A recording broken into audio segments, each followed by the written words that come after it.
You want to talk? I have some more public land stuff we can talk about. It's been a busy month. I wanted to ask you about user fees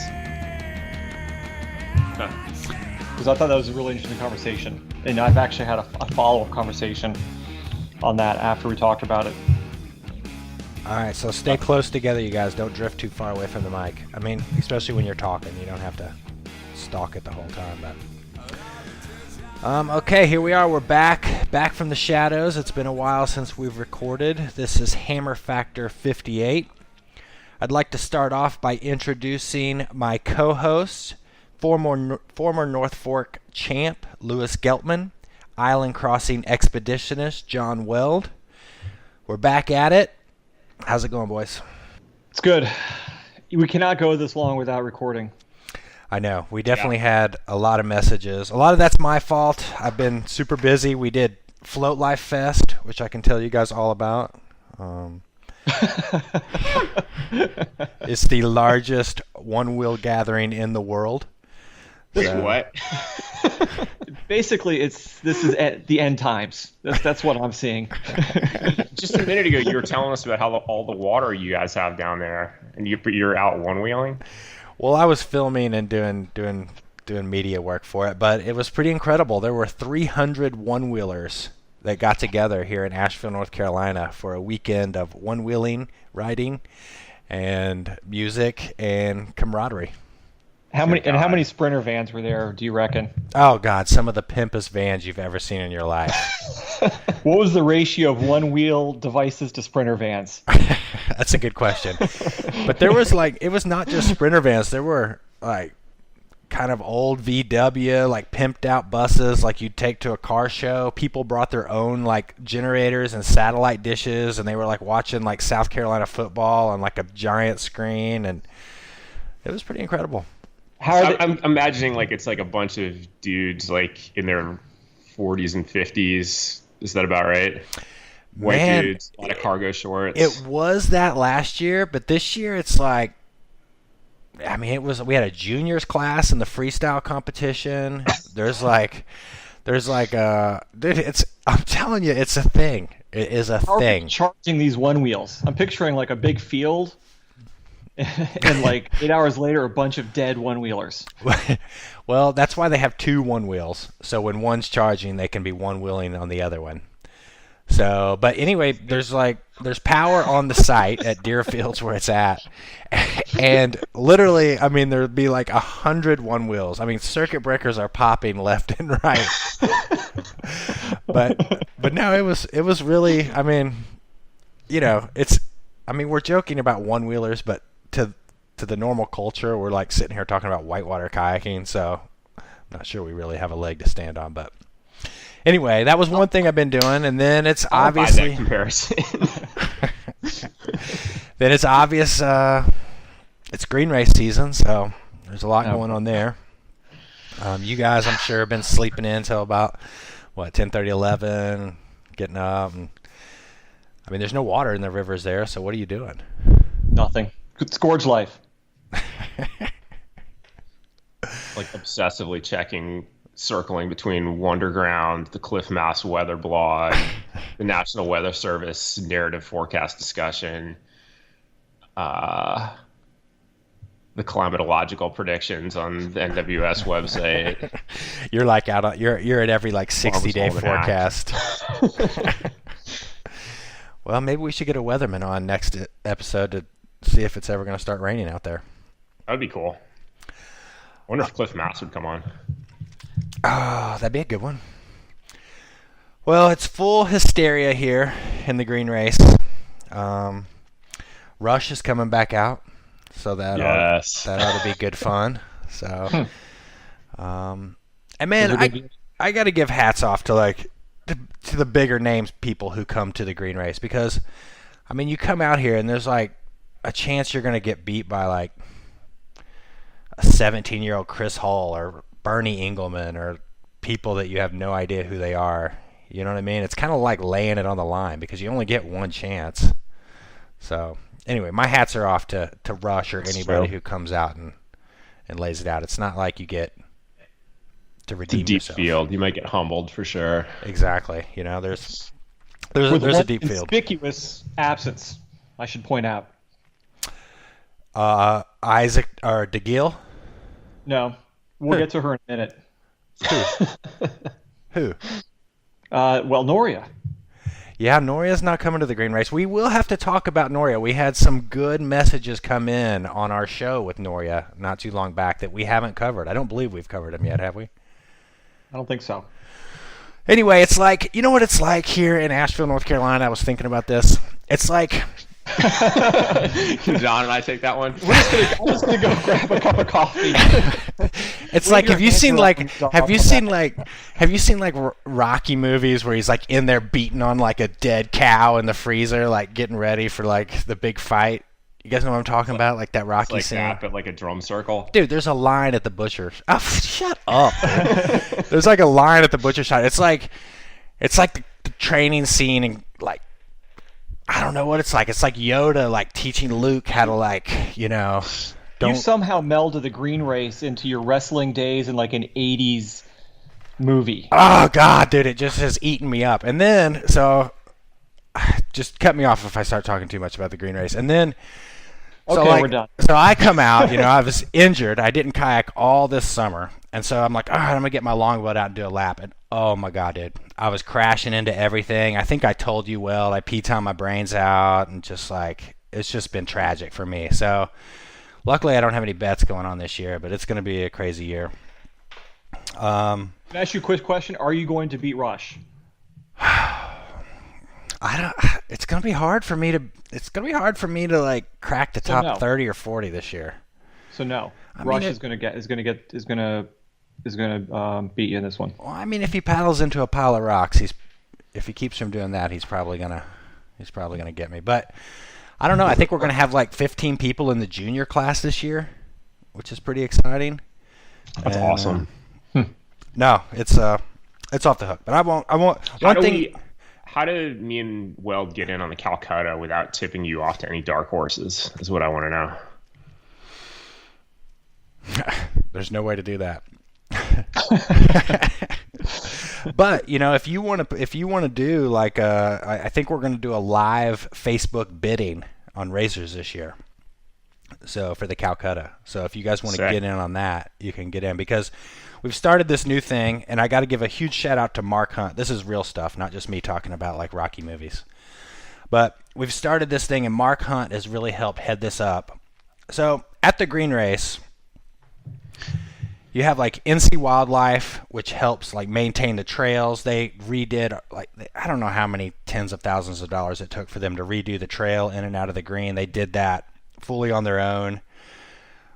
We have like the Green River Keeper, Blue Ridge Fire and Rescue comes out, of course, AW, Green River Access Fund. There's even like a Hemlock Restoration group that's doing all this work down in the green right now.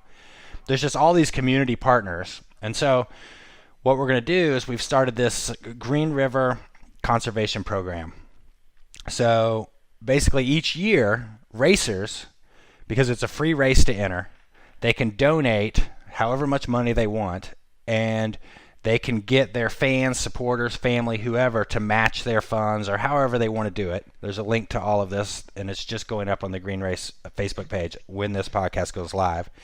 And so then we're going to take that money and basically divide it up into all of the key players around the green. So it's going to be an annual thing we do. I mean, it's a free race, so racers can come in. They can just put in $40 and challenge somebody to raise $40, and we'll see what we end up with, and we'll see how this all goes. What do you guys think about that concept? That's awesome, man. I've been wanting for us to do something like that for the Little White Race around here for a long time. Like we also, I guess we've done it. There's a small entry fee, but the money goes to World Class for like the race expenses and prize money for the winners. But I think it'd be really cool. And this is something we've talked about for a long time out here, but using that money to start, taking the first steps towards some sort of conservancy for the Little White, just because, there is a lot of timber company land ownership out here. And, you just never really know what kind of access threats are coming down the pike or what sort of development threats are coming. And it would be awfully nice for us to get a start on that before we're, before there's some kind of emergency, basically.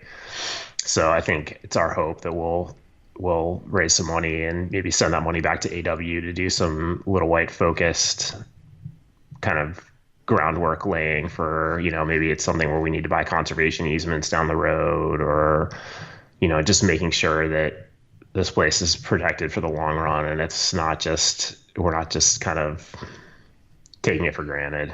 But it's cool to hear that. I'd be interested to hear what kind of approach you guys take for that and how that plans out, because I think it would be cool for us to do something similar out here.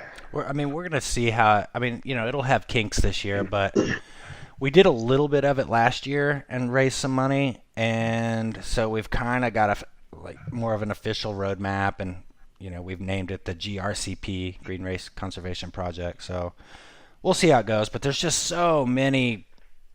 There's going to be 50 volunteers who are coming out to help with everything from safety to directions. Oh, we got a festival this year. The big missing piece for the Green Race has always been the after the race where we get together. And there's this field that I managed to rent, big 5-acre field. So we're going to set up a tent out there. Anyway, I got to switch gears, or I'm just going to sit here and talk about the Green Race this whole show. Who are your picks? What's that? Who are your picks? Who's looking fast? Man, dude, I got to tell you, there is going to be a fast local contingency. This may be the year that some of the people who have been hovering in that 10th, 15th place are going to rise up and get on the podium. DeGill, I don't think, is coming this year. Huh. Obviously, Dane is going to be fast. Well, I think is this year Dane's going to break 4 minutes, or is that next year? Next year. That's next year. Oh, so does Dane know that? He knows not to break it this year, right? We haven't discussed it, but I'm sure he's listened to the show. Okay. But obviously Dane's going to be fast. Obviously Keller's going to be fast. Obviously Isaac is going to be fast. But I think you're going to see some Michael Ferraros and some Dylan McKinney's, and maybe your boy Stoutmeister, Weld. I was going to say, maybe I'm putting in my vote for Stoutmeister. Yeah, is he going to rise up? Is he going to take what's his, or is he going to sit back in the shadows and be happy to be 5th place boy? Excellent question. Okay, well, these are excellent questions for the Stoutmeister. I think there's going to be a lot of fast people. We got people coming in you guys know Henry Munther? Yeah. Henry's coming in from Alaska for the Green Race. I had this great conversation with him. He was he manages a whole heli operation up there in Alaska. And they've got 25 guides. He's dealing with all that, and he just had 2 kids, and he's like, man, I just had all this stress in my life. And he's like, next thing you know, I started watching helmet cam footage of people on Green Race laps, and it relaxed me.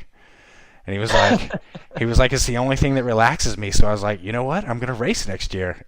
So it's time for rants and raves. Are we ready to wrap this up? Okay. Anyway, we got a packed show for you guys. We have we're going to talk a little bit about back pain, which kind of falls in line with our waterfall conversations we've had last show. We had a lot of great listener mail come in about the waterfalls. We have relationship advice. We have a relationship expert, because we've had some listener mail basically asking about how to deal with the sport and maintaining your relationship. So that ought to be good.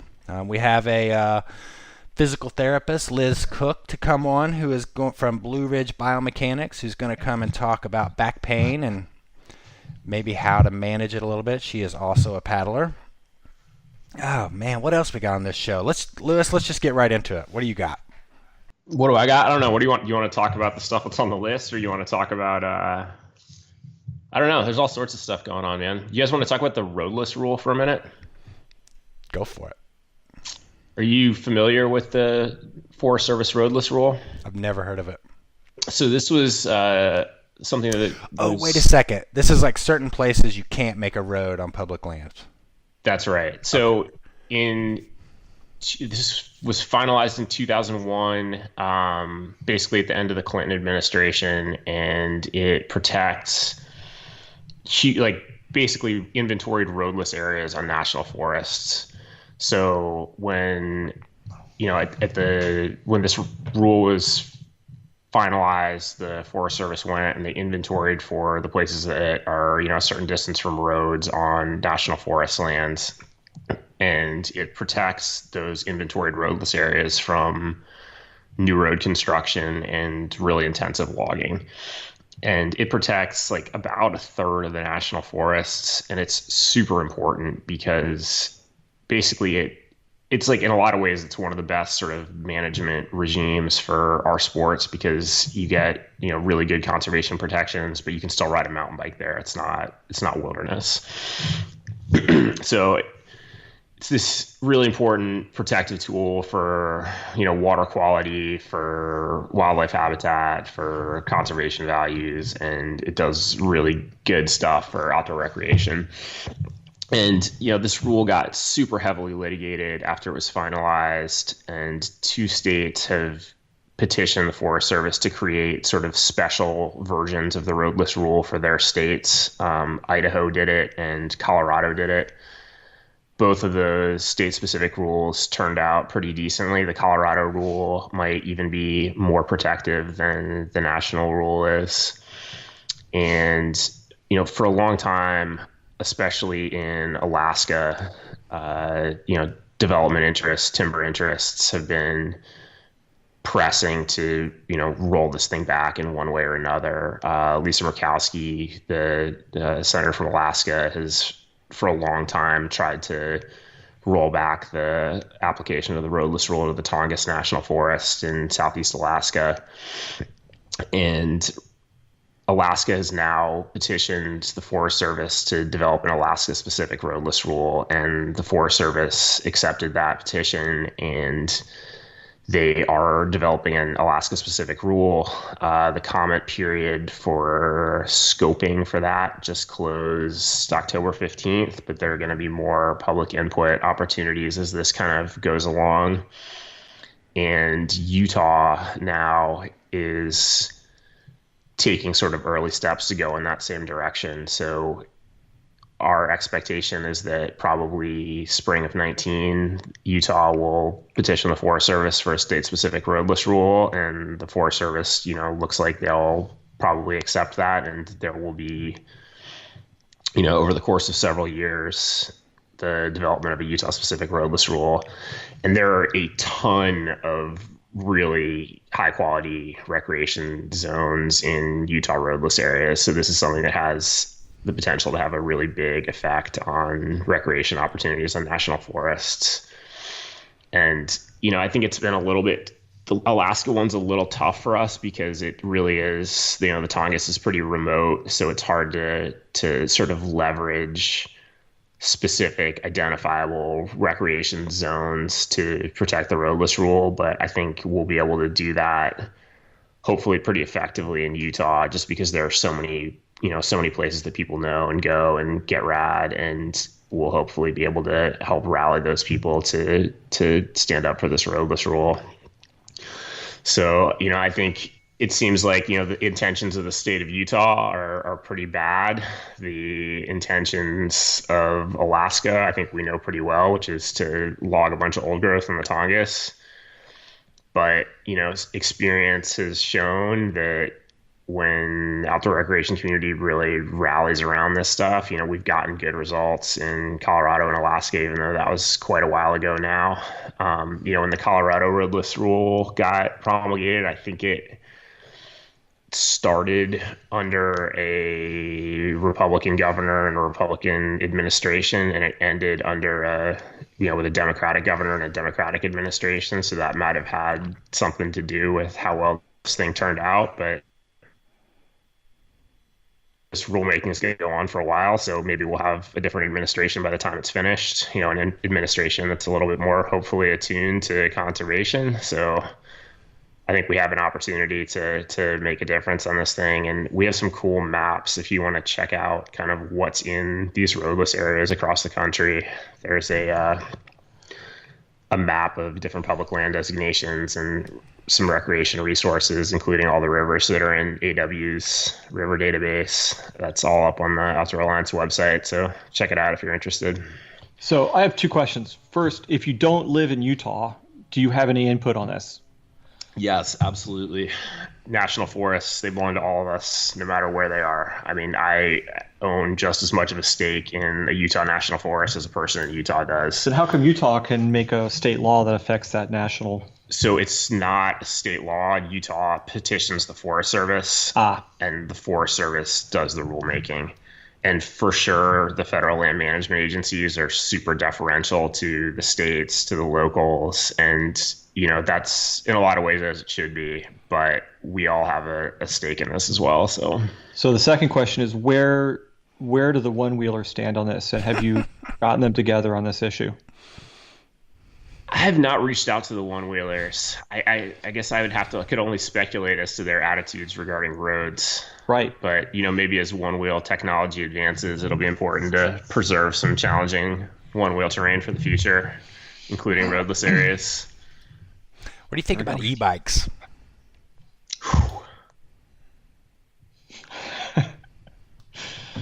What do you think about e-bikes? I've never thought about e-bikes till we came here, and they're everywhere around here. It's like a serious thing. Oh, yeah. It's on the rise.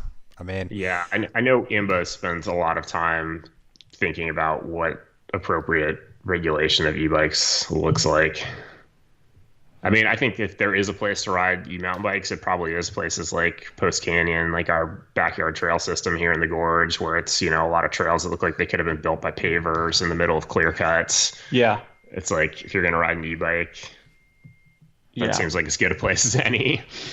I was doing the most Oregon thing imaginable last weekend. I was mountain unicycling with my kids and other people who were mountain unicycling. Is there so as we segue from making fun of one-wheelers, let's go into this unicycling thing that you got going on here. I think everything I need to be said about that, I think. Is there like a meetup group? Is there like a secret Facebook page for you guys? About how ridiculous this was. All right, don't get away from the mic, John. I was losing you there. Sorry. Whew, man, we got a stacked show today. Where should we go from here, guys? Should we get into our love advice? Let's do the listener feedback, or where are we standing with time with our guests? I think we got about 10 minutes before we bring her on. So why don't we cover that and then we'll go from there. Okay. So what are we doing? We're gonna go. Let's go into some listener feedback here. Does anybody want to? I'll go ahead and read this one. This is a listener mail here. This comes at us. Do we have a name with this email, or is this anonymous? It was. We'll just call this person NLNF. Okay, NLNF. This is the subject is concerned listener. So immediately, we don't get too many of those. So I popped right into this one, forwarded along, and it says, I just finished listening to the episode with Noria on as a guest speaker, and I'm a bit disheartened by what I heard. I'm not taking away from the facts that Noria is one of the best kayakers in the world, and what she accomplished recently in India and the Bighorns has been amazing to watch and hear about. First off, if she thinks there isn't enough drama in the kayaking community, she is more than welcome to keep her own drama out of it. My favorite days on the water are completely drama-free with friends who are also drama-free. So Noria, leave your drama in France. Thanks. That being said, who does Noria think she is rating people's kayaking styles by what she thinks is right? She mentions Southeast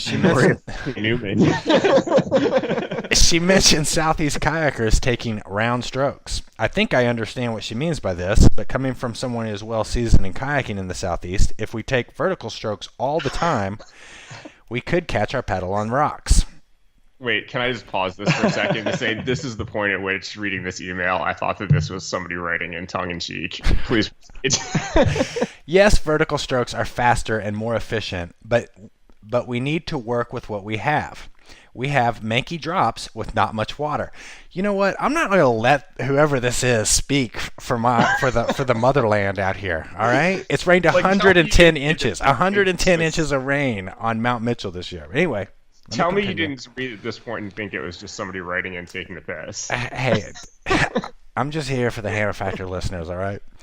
That being said, I would expect some Southeasterners were offended by what Noria said. She talked about all of Southeast kayakers, their morals and values, and essentially calling the green race a redneck race, even though it has been going on for nearly 25 years.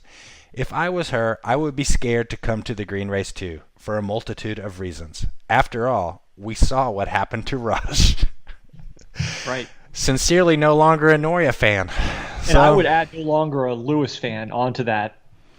Yeah. Oh man, that made me laugh so hard. When I saw the headline to this and read the first sentence, I really thought that this was in reference to Noria using a slur, which she was quoting someone else, but I thought that was what this was about, and I was like, oh god.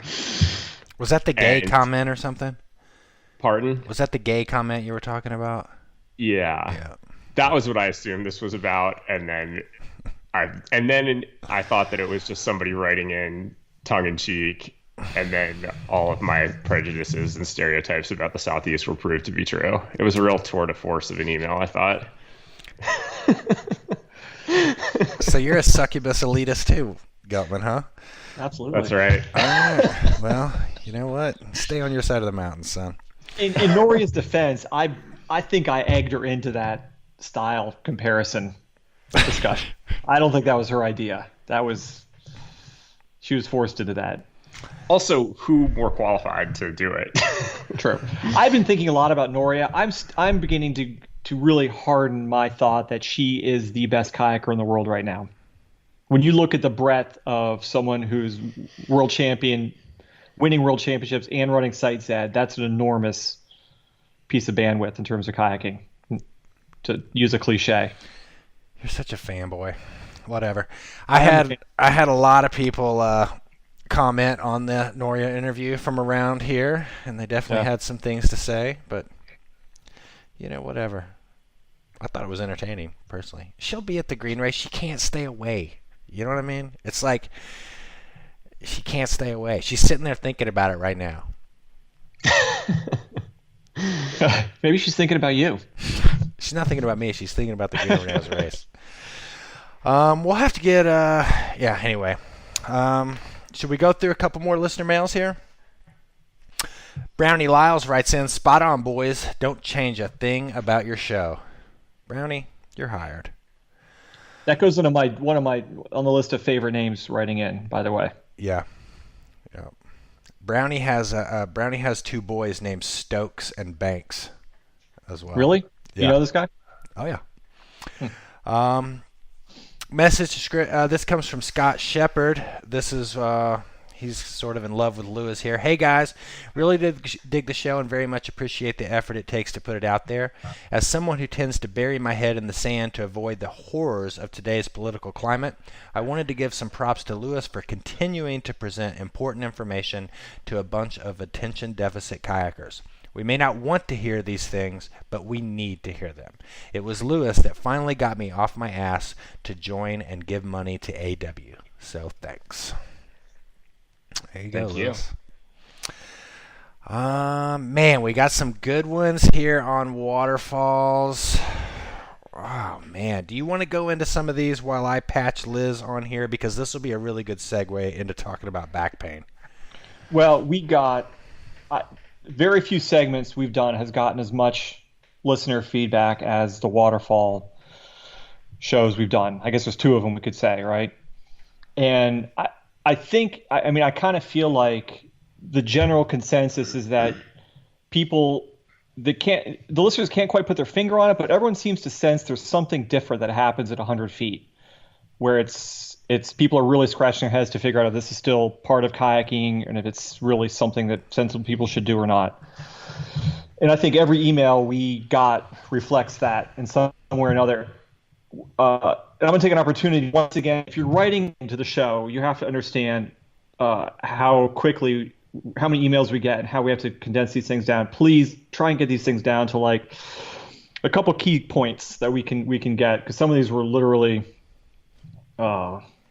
dissertations on the subject. So we got one email from he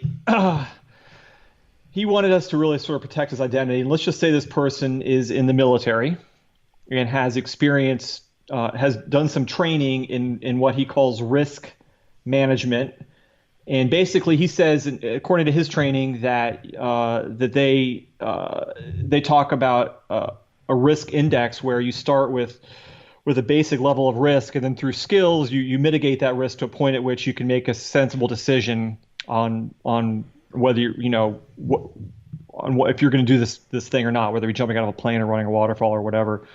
And I think, if I could read between the lines here, I think he was suggesting, and I could be wrong about this, but I think he was suggesting that one of the issues with waterfalls was that we're not getting any better at running these things, and so the experience that would normally mitigate risk in other aspects of whitewater is not coming into play with waterfalls.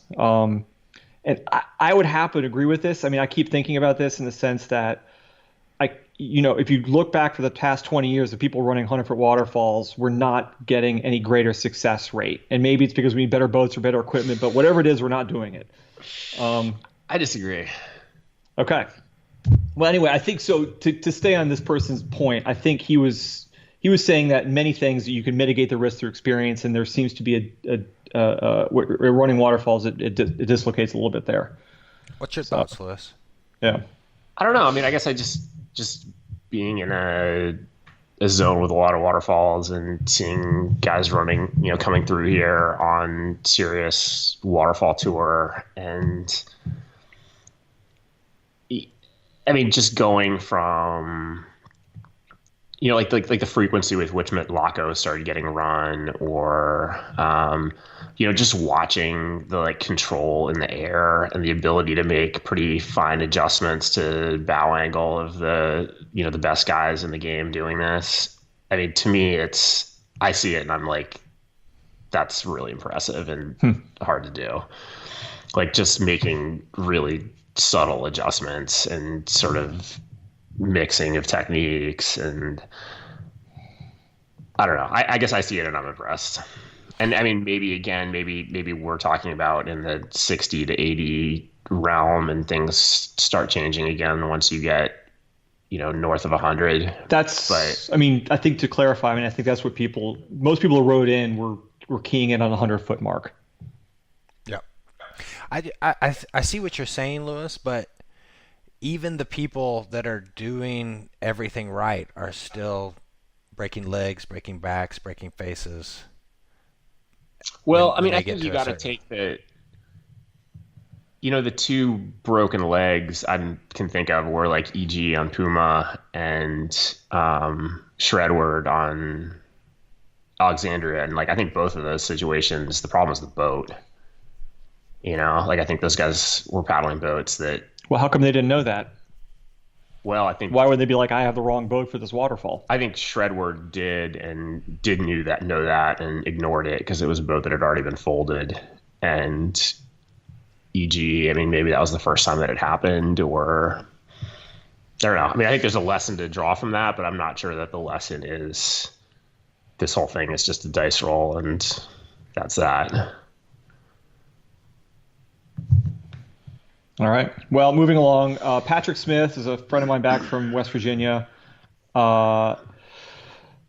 wrote in and was pointing out that he just gone through he had a brain surgery. I'm not sure if it was the right word. He had a brain condition that required surgery, but he was mentioning that I think he was supporting Bren in the sense that Bren shouldn't let this injury stop him. And Patrick says at one point, I can fully understand Bren's fast return to the sport, desire to continue pushing the limits.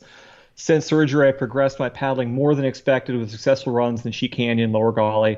I cannot imagine allowing injury to hold me back from pursuing this great sport, but I do believe as a community and a sport, we could benefit from more research and development in the protection of paddlers. And I mention that because that's something I did here as well, is that it seems to be many people are approaching this issue as a equipment issue as much as anything. Like, we just don't have the right equipment for protection. I stand in that camp. I stand in that camp. I just think there's more gear needed to do this. Yeah.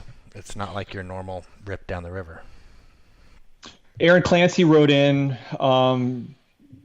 She mentioned being in Alexandria Falls and was making some remarks on the nature of running waterfalls, but really the point that she gets to is that she weighs in on shark versus bear, and I think this is an important thing to think about when we're discussing the subject. She says, I agree that the bear is the underdog, but sharks have an Achilles heel. It's called a tonic immobility, a natural state of paralysis that occurs when they are flipped upside down. On rare occasions, orca whales off the coast of California have been observed killing great white sharks by ramming them, flipping them over, and then holding the shark upside down until they suffocate. It could be a long shot, but if a bear could do this, even into deep water, it could win. And I think that sheds some necessary light on this discussion. Well, it just shows me that the debate continues. I mean, absolutely. We still haven't settled that one. There's only one way to do that, really, right? Wyoming Caleb, thank you. He gets right to the point. 2 possible explanations. If you have a perfect line and get slammed on a waterfall. 1, it's a gamble and a perfect line isn't always good enough, or you didn't actually have a perfect line either due to execution technique or equipment. Boom. So I was talking with Tommy Hillicky about this a couple weeks ago, and I think he said it best. He said, it always feels a little loose over 50 feet. And I think that it's sage advice from a wise man. Well, should we get into our special guest for this show? Let's do it. All right. So we are going to have on the show today Liz Koch. Liz Koch is a physical therapist going on 4 years.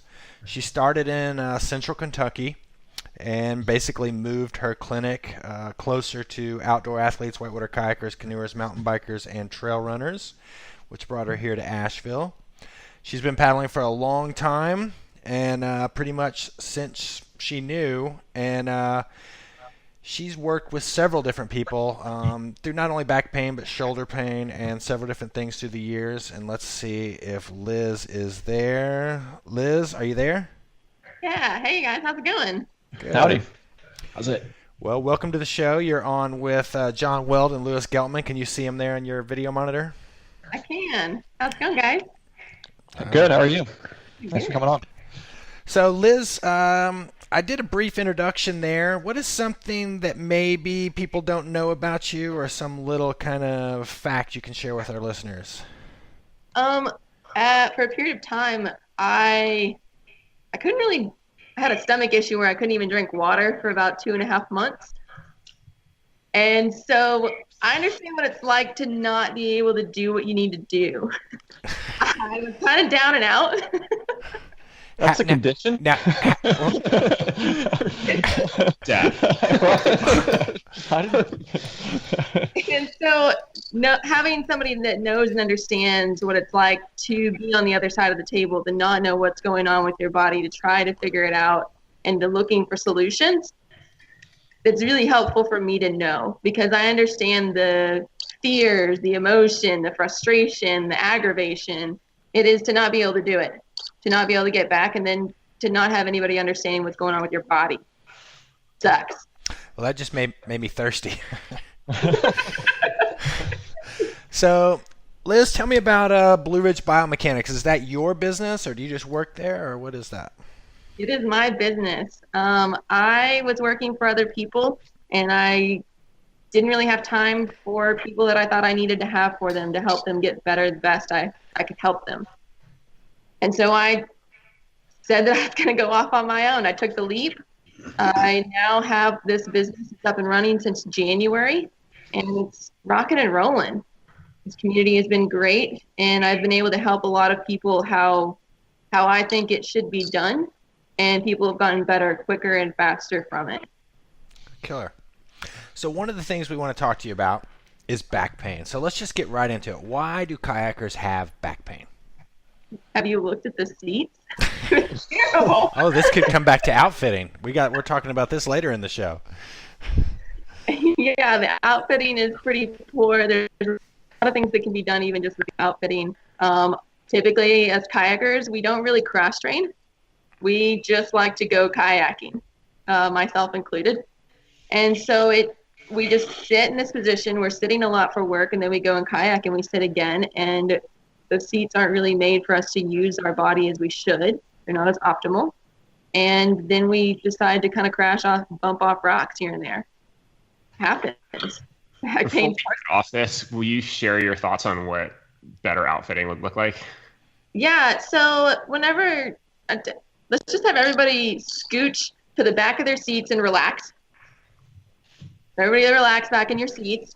Feel what your pelvis feels like. Feel what your back feels like. Actually relax. And then I want everyone to scoot to the edge of their seat. Like the front of it? Front of it. Okay. Like you're really listening and really excited for what I'm going to tell you next. I'm there. All right, now that you're really jazzed to know, now see what your back feels like. You're automatically in a better position and posture. Right? Yeah. It's not difficult to try to sit up straight here. Are you saying we should all see one? What?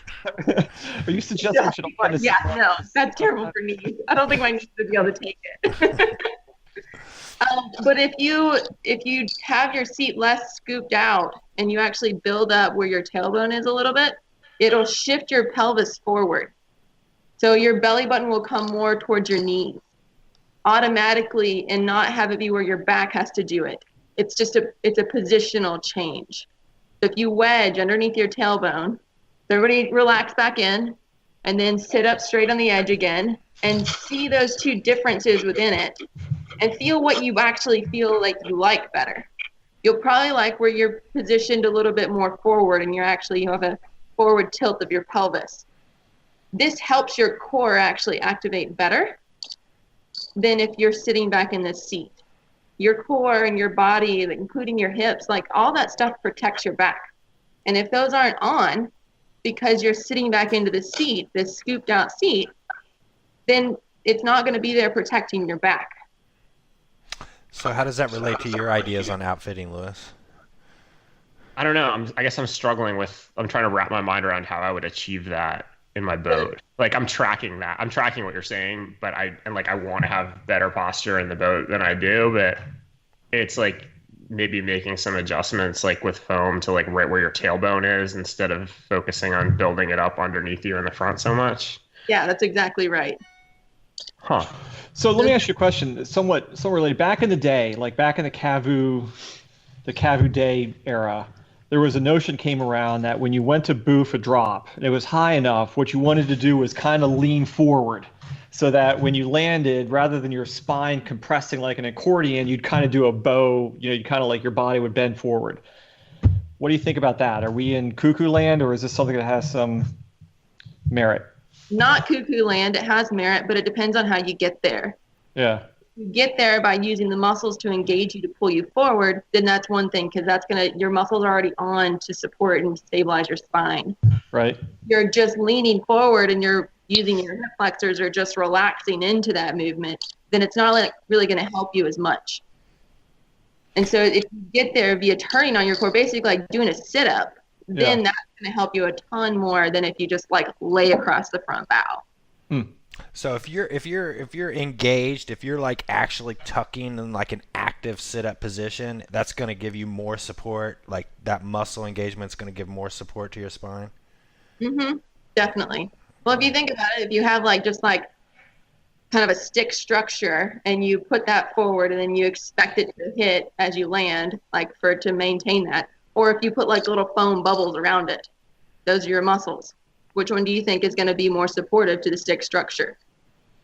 Probably with the foam bubbles around it. Okay. What about inversion tables? So I hurt my back in Norway a long time ago.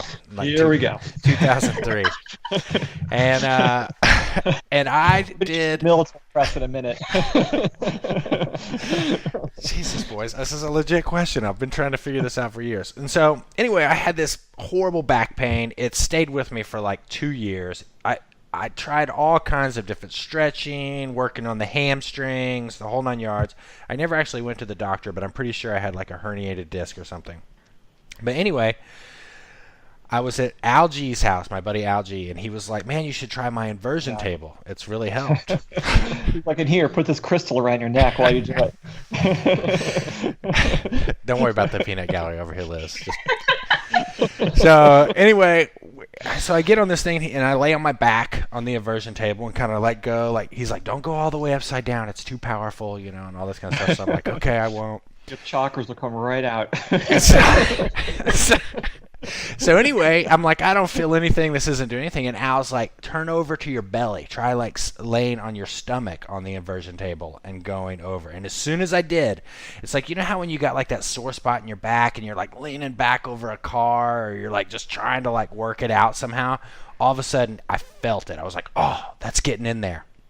And so Al was like, don't, get on the inversion table for more than like 10 minutes. I stayed on that thing for like an hour and went fully upside down. I was like, yes, this is doing it. And like, I was like, oh my God, it feels so good. And like the pain was gone. And so then I went back up and I like put weight on my feet, and it was like I crumbled in pain. And so it like hurt like super bad. And then I had to like lay in bed for 2 days. But it's a great story, Grace. But after that, my back was like 90% better after I recovered from that. What was going on there? Like, honestly, in your opinion? I think you just laid down and rested for a couple days. Listen, I want to hear from the professional here. And the crystal that helped also. Can I hear from the professional? So inversion tables are actually helpful. It just depends on what you have going on. So certain people, it will make them worse. Certain people will make them better. It depends on what your back pain is caused from. So whenever you see on like the Facebook poster, like, I have back pain, what should I do? And there's like 10,000 different posts and comments of what they should actually do for themselves. I did this and that helped. I did this and that helped. This is the best thing ever. Well, it's because back pain's different for everybody. It doesn't fit everybody. If you have a very flexible person, it's going to be one solution. If you have a very stiff person, it's going to be a different solution. So if I put that flexible person on that inversion table, it's going to make them feel terrible. It's going to make them feel worse. If I put a very stiff person on there that actually needs a little bit more room in between their bones, then it'll probably make them feel better. But you're saying I'm stiff. Usually if you lay on there for an hour, what happens is that the space between your vertebrae increases, and then your disc fills up with more water. And so then whenever you put weight back on your feet, you basically if you have a disc issue at all, then you'll actually scooch the disc out even further because it is more filled with water. And so then if you have a bigger water balloon and you smush it versus a smaller water balloon and you smush it, then the bigger water balloon smushes more and more can come out, causing more pain typically. Okay. But if you don't have a disc issue, you just strained yourself, needed to chill out a little bit, then it can help a little bit. Or if you do it in short bits, not quite an hour. I think that was my problem. That's not Grace's style. He goes all in. There's so much water buildup in that big old water balloon. Have you tried the Shakti mat yet? No, but you've told me about this thing a million times. Describe this to Liz. This thing is called a Shakti mat. One of our listeners wrote in and hipped us to this this mat. That it's basically like a short camping mat, like a short thin foam mat, and it has spikes all over the top of it. Like, it kind of reminds me of like the soft spikes on golf cleats. Mm-hmm. And you lay on this thing and you get kind of like an acupressure effect, and after it feels pretty unpleasant for like 4 or 5 minutes, and then your whole back kind of relaxes and it stops hurting, like the pain from the spikes stops hurting, and then your whole back feels super relaxed afterwards. I've been pretty into it lately. Yeah, it's basically like a sensory release. So pain travels along what's called a C fiber. It's basically, if you think about electronics in a house, or like how your electricity flows, you have all your electricity wires have insulation around them. But a C fiber doesn't have any insulation. But how you feel touch, like light touch or light pressure, goes on another type of fiber called an A fiber, and it has insulation. And so things travel down those faster than if you have an unmyelinated or basically no insulation on the wire. And so if you feel like pressure, you actually turn off the pain signal when it comes into your spinal cord. So then you just feel the pressure instead of the pain, and it changes what your brain interprets of what's going on there. You just feel pressure along your back instead of actually that pain response on your back. It's the same reason why a TENS unit. is that you feel that like kind of tingling feeling because it travels along a different fiber back to your spinal cord. It's faster than the pain signal that travels, and it's a little bit slower. Huh. The smoke and mirrors. It's called the gate control theory is what it is. So we have like at least in my head, we have a generation of kayakers. Well, are you there? I lost you. Group of elderly kayakers who are back in. Should I start again? Yeah, start over with that when I lost you. So we have, in the past 10 years, people are running bigger and bigger waterfalls and drops, and this is, I think maybe we've been discussing this a lot in the show the past couple episodes, but with this advent of people running 80 and 90 and 100-foot waterfalls and more people doing this, are we going to have a generation of kayakers 20 years from now who are hobbled with back injuries? I mean, have you seen any indication of this, or what? And even beyond that, what are the typical chronic injuries of long-term kayakers? And I guess I would add just the second part to that question is, in addition to the big hits, it seems like people are also running, 10 to 20 foot drops instead of once or twice a year running drops that size like 1,000 times a year. Right. Like people running Spirit out here 100 times a year, right? Easily. Yeah. I think it definitely has a role to play within it. I think that's where some of the cross training and making sure that you are strong in certain regions that help and protect it is key. I mean, they talk about in football the concussion syndromes, that repeated injury or repeated impact. That one time might not be a factor, but over multiple times, and it starts to become a factor. And I think that it definitely is a potential. I'm not saying that it's going to be, because we don't know yet.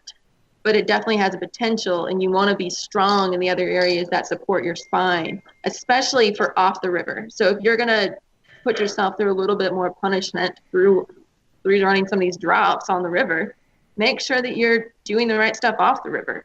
Don't sit so much. Go for walks here and there. Make sure that your core is engaged. Make sure you're using your butt. You look around kayakers, a lot of us don't have any ass. I don't have to worry about that. But your butt supports your back a whole lot. And so I think the biggest thing is like, if you're going to do that, then make sure that you're good off the water. Because you can't really change, and like shortening the drop wouldn't make it near as much fun. Like you're still going to go run it. We all know it. We're going to go do it. Yeah. You just make sure that you can do other things. John Grace is mentally adding deadlifts to his military press routine. He's like, I'm gonna start doing 1,000 clean and jerks 3 times a week.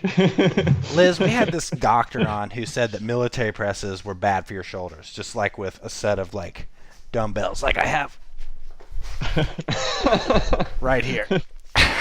This 10-pound weight. Is this bad for your shoulder, in your opinion? No. Rest my case, boys. Yeah. As long as you're using the muscles that you're supposed to use. Like if you're using your shoulder blade muscles, it actually makes you stronger and can protect the shoulder. So if you're running Spirit 100 times a year, what should you be doing when you're not paddling to strengthen your core and prevent your lower back from hanging out at chips? Yeah, give us 3 key points. It can be a stretch, an exercise, but if you were going to just give one takeaway to every paddler out there, what are 3 very important things? You can add more if you want. But one, make sure that you can separate your upper body from your lower body when it comes to your abdominal muscles.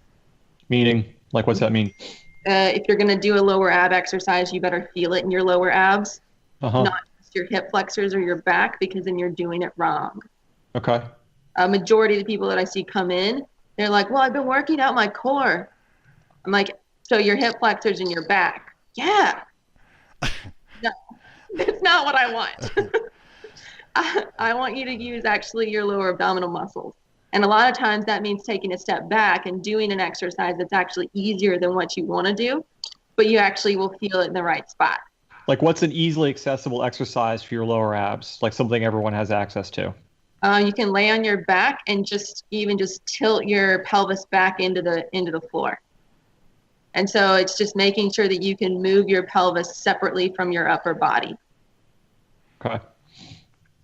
Okay. Another exercise to add on to that is like once you understand that concept, then add even just like a single leg raise.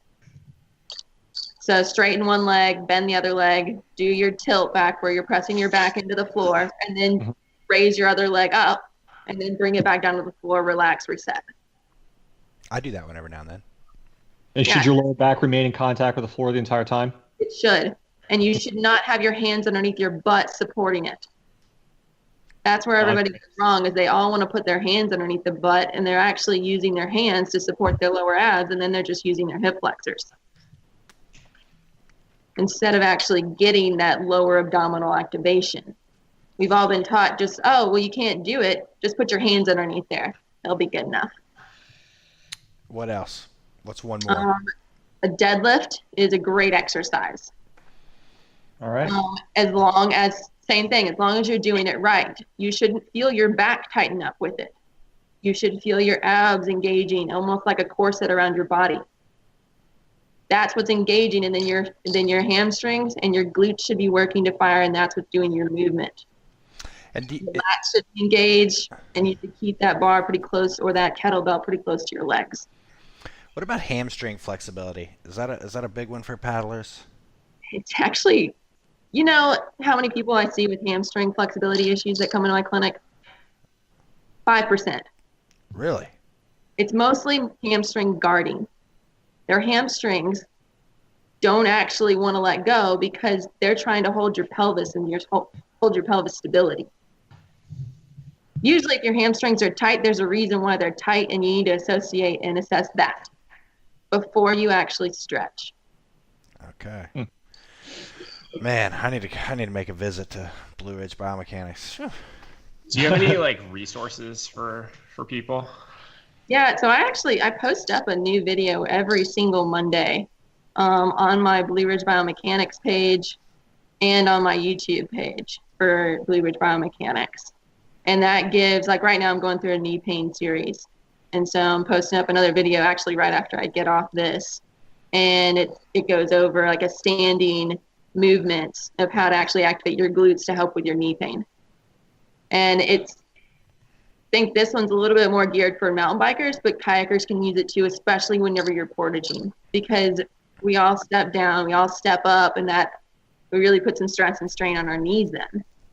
And a lot of this can really help with it. Are there any back pain videos up there, Liz? There are a couple back pain videos. Killer. Well, I don't know. I feel like our guest schedule is dictated by whatever body part's hurting on John Grant right now.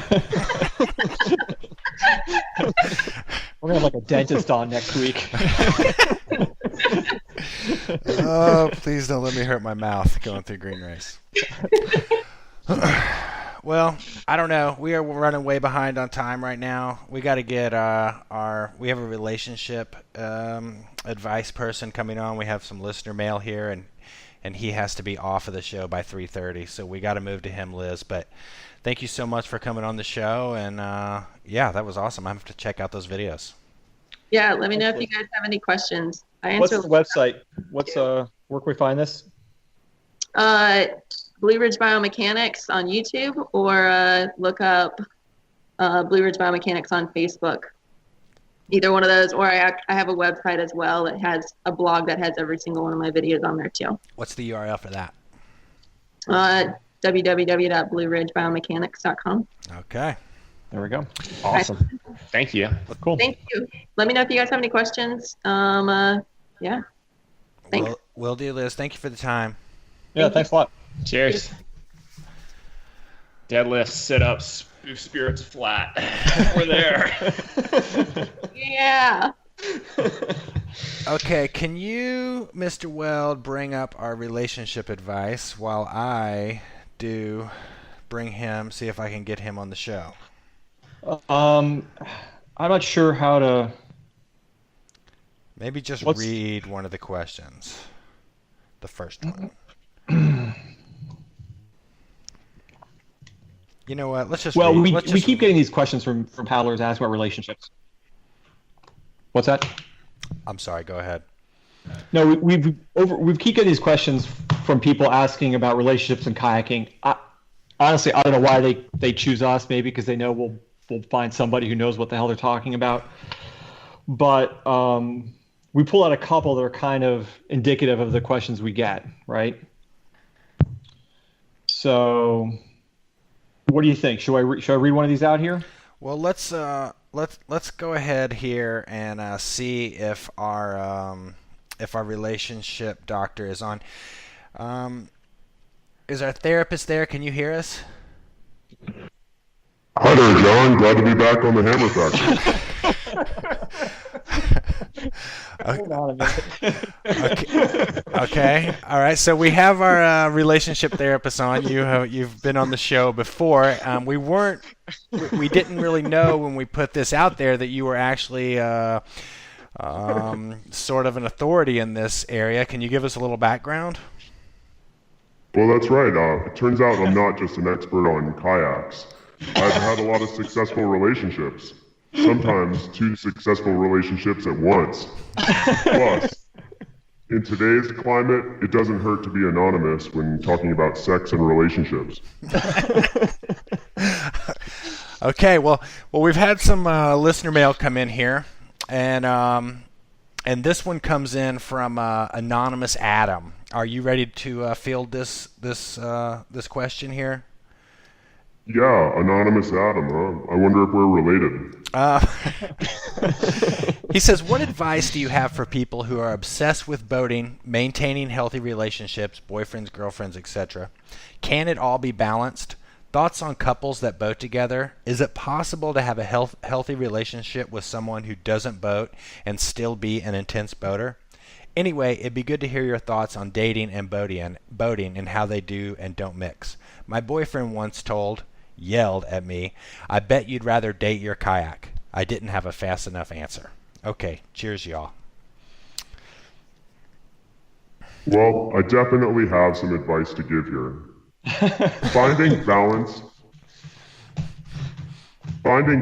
in a relationship is hard. This is not unique to intense boaters like Adam here. Time commitments from careers, family responsibilities, and hobbies can all present challenges. I applaud Adam for considering how his paddling might affect his partner and for seeking advice about finding balance. If any Hammer Factor listeners fail to see the potential of paddling to be an unhealthy distraction, consider how much of your life has been dedicated to hearing John Grace complain about paddle offset. You surely could be doing better things with your free time. If I could speak to Adam's boyfriend, I'd urge him to be understanding that the culture of paddling is a lifestyle to Adam. Adam's car is always going to be damp and dirty. Adam will always want to vacation in rainy destinations. Adam will always want more kayaks than he would seem to need.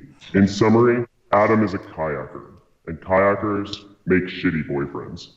To Adam's I'd say, if you're going to date a self-centered, absentee partner, forget about dating a kayaker.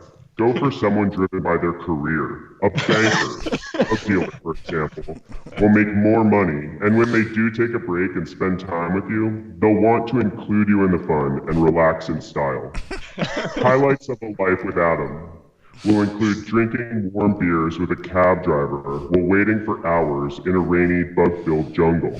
You could have a simple, neglectful boyfriend who still treats you to lobster dinners and frozen drink service at a private beach cabana. You could make a home together that doesn't have neoprene hung to every piece of outdoor furniture and a car that doesn't smell like cat urine.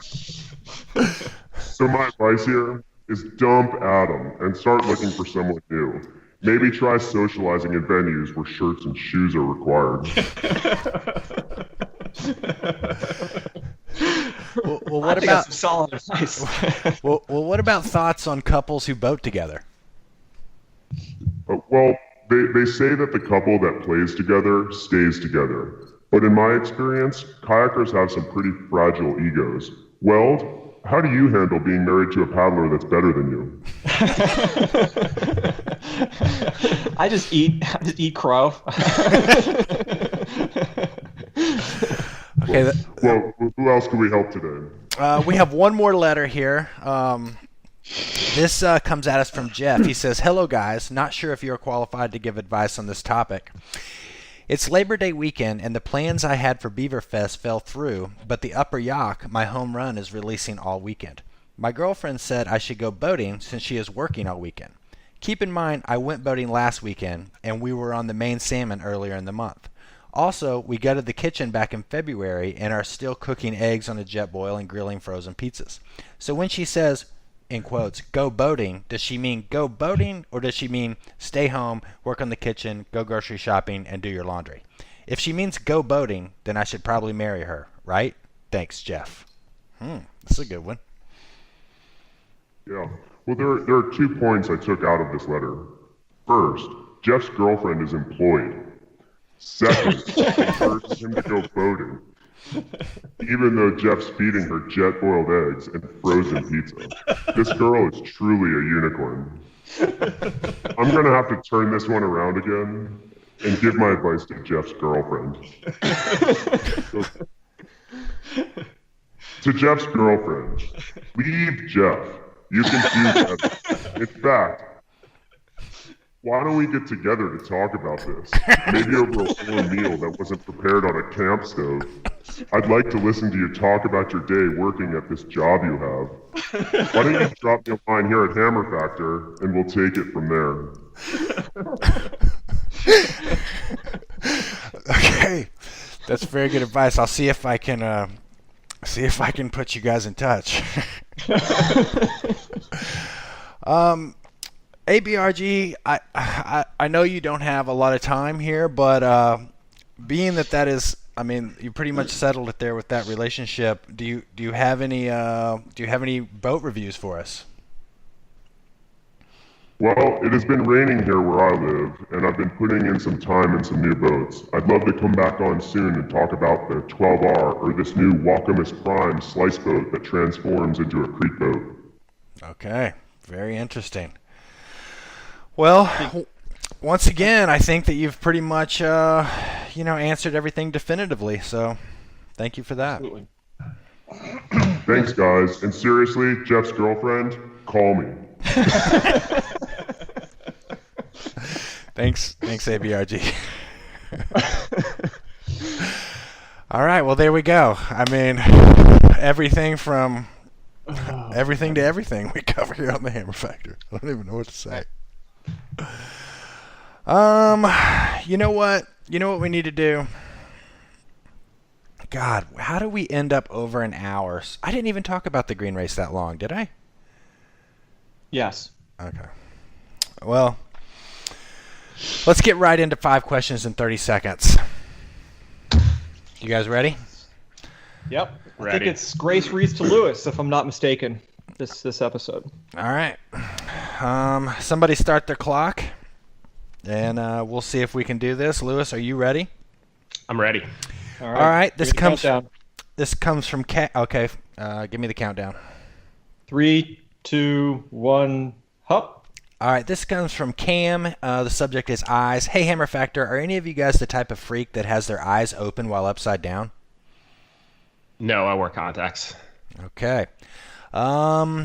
Not sure who this one comes from. Killing my shot at 30 seconds here, Grace. Cortland Fisher. Hey, Hammer Factor. Big fan. Love the show. There are plenty of kayak, dirtbag setups out there, from the classic car camping, Subaru minivan. My question is, what is that one rig that you've seen that stands out to you? The best boater rig? Toyota Tacoma. Okay. This comes from Ben Letourneau. What do you guys think about using hand paddles? Do you ever use them? Could they potentially be used for a backup paddle? Can they help technique? Do they give you the physique of a silverback gorilla? Thanks, guys. Love the show. I don't. I think they're probably cool to experiment with. I don't think they're an acceptable substitute for a breakdown paddle. Simon Westgarth comes in. Does it mess up your paddling going from 60 degrees, 200 centimeter paddle for river running to low feather short play boat paddle for freestyle? Also, does Lewis recommend over 200 centimeter for everyone, even if they are 5'8" or shorter?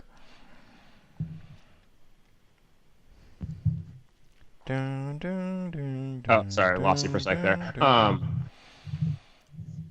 I use the same paddle for everything. I think switching offsets is hard, but Benny and Rush and some of the other boys who are play boaters do it successfully. And no, I don't recommend a 200 centimeter paddle for anyone, regardless of height. I think we've been a little bit cavalier in saying 200 all the time. If you're short, you can use a short paddle. I actually emailed Sylvan to ask him for like a range for, like per height, what you should be using, but I haven't heard anything back from him. Okay. Neil Schott. He says, "Hey, John, hope this wins me a shorty. Unlikely, I know. Good work on the show. Eating din with your co-host, Lewis Now. Ask him on the next show if he wears anything other than the North Fork Championship shirt." I also wear IR t-shirts. Okay. I think that was a little over 30 seconds, but those were really good answers. That was like 2.5 minutes, but there was some. 2 minutes of it was grace, though. That's right. You can tell, yeah, man. You send a guy a limited edition Hammer Factor Zinky Subs t-shirt, and he just responds with shit talking. Right. Is that what happened? Neil did that? Yeah. Oh, man. Neil's off the Do you team. open your underwater, Grace? I don't always, but when I need to, I do. If that makes any sense. What are you looking at? I've never opened my eyes underwater. Never, ever. Not once in my life. Even if you're just in a big trundling, like in a hole in a pocket or something, you're not like looking around trying to figure out where you're at? No. Do you, Lewis? I use the Force. I wear contacts. So that means you can't open your eyes ever underwater. I mean, I guess it's not like 100% certainty that I would lose a contact if I opened my eyes, but it would go from like 0 to 50% chance I'd lose them probably. I don't normally, but there definitely are times when I'll do it. That's for sure. So I would like to open my eyes underwater. I think if I ever got that LASIK surgery, I would start experimenting with it. I don't know what you're going to see. I mean, besides like brown aerated flashes of light. I mean, I don't know. Might be interesting. You should try. I used with the hand paddles. I broke a paddle in the Upper Yak a couple years ago. My beloved Shogun broke, and I thought I was getting ready to hike out, and someone pulled out a pair of hand paddles, and they weren't too bad. I mean, I broke the paddle literally in the first 100 yards of the whitewater, and did the whole rest of the river with hand paddles. And I thought for sure I was going to eat shit the whole way down the river. Nothing before I was in the truth. I was amazed at how I did the Boofet National, the Death Slot Powerful Popper. I pretty much ran all the normal lines. I mean, I wouldn't necessarily go out and do it just with hand paddles, but they worked for sure. To get you down the river kind of thing. They got me down the river way better than I thought possible. So I'm going to throw a little shade at your Toyota Tacoma choice there. Interesting choice, right? Yeah. Personally, I think nothing can beat a minivan. How about the Sprinter vans that seem to be endemic around here? I don't know, man. There's a big. It costs a lot of money. I mean, you can get a nice like Honda Odyssey minivan for like $3,000. How about spoken like a true family man? How about those cheapy Sprinter vans? Those I own 2 of them. Right. Those those Ford delivery trucks. What are they called? Yes, the Transits. Yeah, the Transits. Yeah, Stoutmeister has one of those. It depends where you live too. If you need clearance, True. I don't know, man. It's hard to beat a minivan. But you're right. If you're going to go off-roading, a little clearance is If I could get a minivan, I think I'm permanently scarred from my youthful experience of owning a car with an automatic transmission and like where the transmission dropped repeatedly. And I just I can't see myself. Like if you could get a minivan with a standard transmission, I would rethink maybe. Interesting. There we go. So do you have a camper top on this Tacoma, Lewis? Is that kind of necessary, or you just got an open bed? Pluses and minuses. I've had mine on forever, but I just took it off this summer while I've been running a bunch of stuff to the dump, working on the house, and it's kind of nice for around town, just throw boats and bikes in the back. But if you're going out for a few days and it's raining and you want to be able to sleep in the back and keep your stuff out of the rain, the cap's pretty key. Well, that was pretty good. We got to tighten up our tighten up our questions on that, Lewis, or on that, Weld. Well, they were tight on Trello. You just read the whole emails. Yeah, you could have just read the subject headers rather than the whole emails. I suck so bad. I got it all set up for you. Eater. I thought I read them this morning and I was like, I'm going to nail it. I'm going to be the first person to break the 30-second barrier on 5 questions in 30 seconds. I so screwed it up. I'm sorry. I can't quit thinking about Green Race. No Tacoma. No. No. Fuck you, Neil. Let's move into this whole boofing controversy. So we had some listener mail point out a few things about this term boofing that came up in the Supreme Court. Boofing a bad name. Right. Yeah, and so, basically there's articles all over saying boofing has all these different theories and whatnot. I mean, what do you guys think about that? Forget boofing. I want to know if Kavanaugh laid treats in high school. And what his explanation would be for what that means. Right. So there's a rumor floating around, Weld. There's a rumor floating around that you coined the term boofing. I've heard that many times before, and it's come from a couple authoritative sources. I refuse to acknowledge that, but I mean, I would say it's not out of the realm of impossible. Huh. Amongst your circle, when you said it, had you ever heard it before? I mean, from your brain, was it an original word that came out of your mouth? We started throwing this term around on the Potomac in the early 80s, 82, 83. It was me and Forrest Noble and Schumann, Eric Schumann and Jacoby and a couple others. We were transitioning from fiberglass boats to these plastic boats that Valley Mill just got. We got these hydras, and we were driving these boats up on rocks. Right.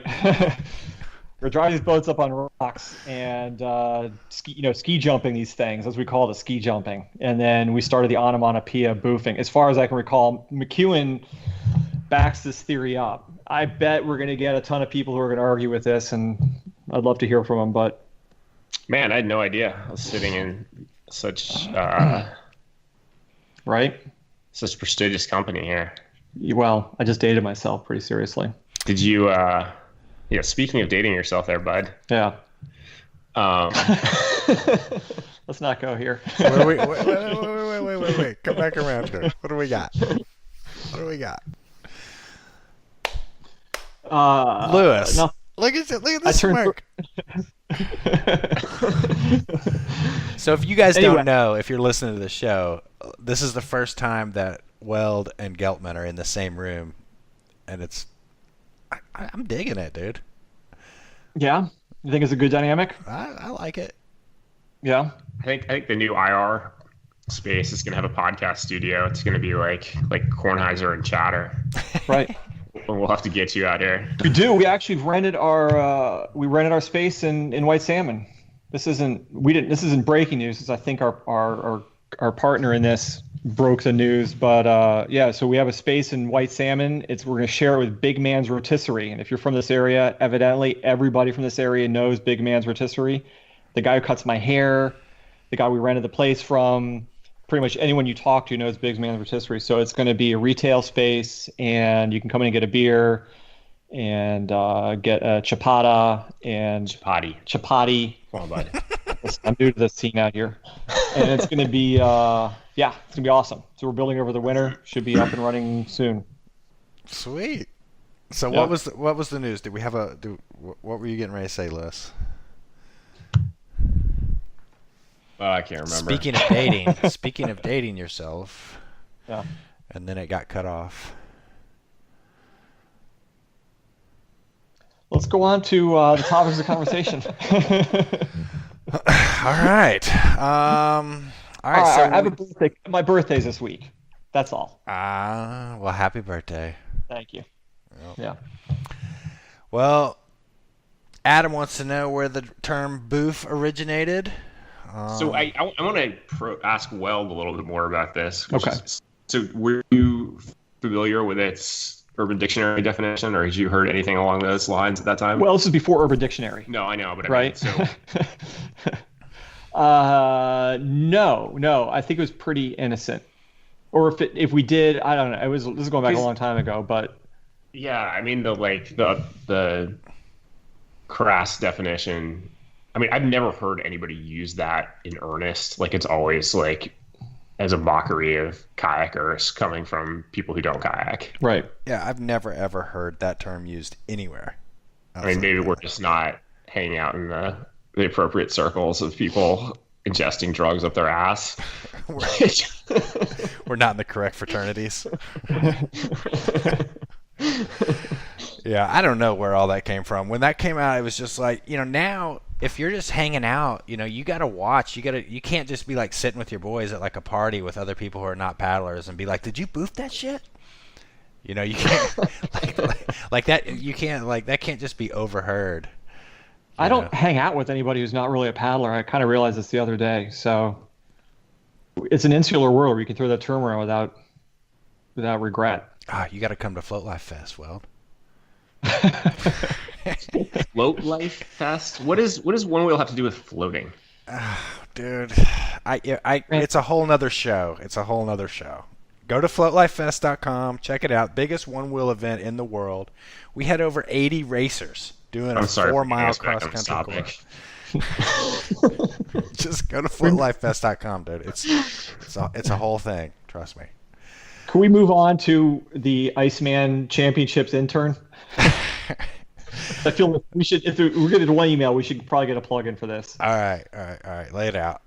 Well, this is your peep. So go ahead. I'll let you take this one. Okay. Let me find it. Andy Grizzle. So there's a race, the Iceman Championships, and I can't believe Andy Grizzle has an intern. I don't know how that works, but there's a $500 prize for this kayak race, and it's held down in South America. It's Mill Race Massacre and Iceman Championships. So, South Carolina, you mean, right? South Carolina, I'm sorry. So anyway, it's the 19th annual. This has been happening. He sends us an email saying, "Hey, give me a shout out." So here's your shout out. Go to Facebook, Mill Race Massacre and IcemanChampionships.com. No. But it wasn't Andy that wrote. It was Aaron Smith. Yeah. To me, that was the big news. Where's my intern? Hey, I need an assistant. Yeah, anyway, I actually went down and in the middle of January set up our outdoor screen and did an LVM premiere down there a long, long time ago. But I remember that. Hey, 19th year. If you're doing it, seriously, if you do a race for 19 years, you deserve some credit, man. Seriously. You've earned your Hammer Factor shout out. That's for sure. No doubt. Let's do one more before we get into rants and raves, fellas. This comes from Austin Kriz. Interesting. He says this as we run out of time. He says, "Hey guys, a few questions first. Grace, you're always mentioning that you guys are running out of time. Are there listeners complaining that the episodes are too long? I don't think anyone would care if you guys wanted to rant longer." Man, we're out of time for that one. Number two, a number of friends I've introduced into paddling have asked if there are any resources that explain to read scout water, how to read water. I don't know of anything, but wanted to see if you guys had any that come to mind. Also, Weld, you should just go ahead and make the raincoats. I think people would dig a well-designed raincoat, and it could get more people exposed to the sport who aren't currently paddlers. I'd definitely buy one. Well, I'll take that to heart because we're seriously thinking about it. But anyway. I think the second question, I thought about this. I think when people think, a non-paddler thinks about running a river, they think of themselves drifting out of control down the middle of the river with no ability to stop. That's their first impression. They're just going to get pushed over a waterfall, and there'd be nothing you can do to help prevent that from happening. But as soon as you kayak for more than a couple months, you start to figure out that just that's not the way things work, right? You just learn how to eddy scout things, starting from class 2 and building your all the way up to being able to eddy scout class 5, right? Oh yeah. But I'll tell you, I am constantly amazed with paddlers that I paddle with, some not as good as me, some better than me. Have you ever noticed everybody reads water just a little bit different? They just I'm always amazed to see, they got speed on that little feature. I wasn't even thinking about that. Or they took a stroke on the right side where I was totally thinking left. I don't know. Reading water is fascinating to me. It's like one of the most fascinating parts of kayaking, in my opinion. Yeah, I agree. Yeah, I mean, that's the hook of kayaking, is reading water and getting good at it. Yeah. It would be cool to like come up with the resource and really break it down, but it's just it's such an on the fly instinctual thing. I mean, the basics of it are like, don't get in that current that goes to the undercut, go over here or whatever. But like if you're just trying to get speed in weird water to boof over a hole, that term. It's always like, yeah, like to me what's fascinating is like when you're running just like, class 3 or class 4 and you see those sort of inviting boosts and you like always, I feel like as you get older, you sort of, I don't know, you just like start to get a sense of like when it's going to be good and when it's not going to be good. And you're always kind of like making a guess, but like it's hard to even articulate what it is that you're picking up on that's like helping you make those decisions. But like your ability to guess that right gets like really good over time. And I don't know, it's hard to articulate, It's very much like learning a different language fluently. It is. I mean, beyond conversational. I mean, you have to learn to run class 5. You have to be able to speak fluent whitewater. And it's funny too. It's like all the boys out here who are getting into paragliding, and it's always sort of, I sort of think about it sometimes, and I think that's the aspect of it to me that's most appealing. Is it seems like a very similar sort of activity, just sort of like looking at this really complex environment and trying to pick up on all these little cues and sort of form like a mental model of everything that's going on and act on that, It's the most compelling thing to me. And anytime somebody's like, hey, I'd like you to teach me how to kayak, whatever, I'm like, if we got a plan for a couple weeks out when I'm going to take him on the water or on the river for the first time, I'm always like, hey, just go to all the pretty waterfalls and go look at them one last time, because you'll never look at them the same. You know what I mean? Like once you've been kayaking, you can't go to a waterfall and not look at it as, I wonder if there's a line. Right. I mean, always go slow over a bridge going over a river. Yeah, exactly. I got to take a look. So I always tell them, I'm like, all right, just go out there and just like enjoy some pretty waterfalls and pretty rivers, because you'll just constantly be reading them from now on. I don't know. It's a curse. It's a curse of the kayaking. Man, we got some more things here. I'll tell you one I really want to get into, and we're out of time. Carl Whip has a really good one. How does parenthood change you as a paddler, and how does raising children in the paddling community? Man, let's take this one to the next show, because I have a half hour I could talk about this. Yeah, I thought about this too after he wrote it. So we should move that to the next show. But being that we're an hour and a half in, let's move into everyone's favorite part of the show, our rants and raves segment. This is where our hosts go on a little bit of a rant or a little bit of a rave about something that is making them all fired up or making them feel boofy. Would anybody like to lead us off? I have a rant and a rave. I'm going to rant. I'm going to lead us off. So these bibs that we buy for the green race, okay? So Reliable Racing, I think I've had some dialogue with Kara about these bibs in the past. But anyway, when we first started getting these bibs, we used to just get one set of bibs, and then people wouldn't turn them back, and then we'd have like mixed up numbers, people coming to the finish line. So a few years back, probably 5 years ago or something, we were like, all right, well, you got to buy your bib. The race is free, but you have to buy a bib. It's yours to keep, That way, like, we don't have to wash them and order. I mean, it's just like a huge time suck. So anyway, we bought these bibs. They're really nice. The company's Reliable Racing. I've hooked, like, the Koch race up with all kinds of races who have reached out for me and whatever. These guys keep raising their prices on the bibs. Originally, they were like $14.99, and then they were like $16.99, and then they were like $19.99, and now they're like $21.99 for a bib.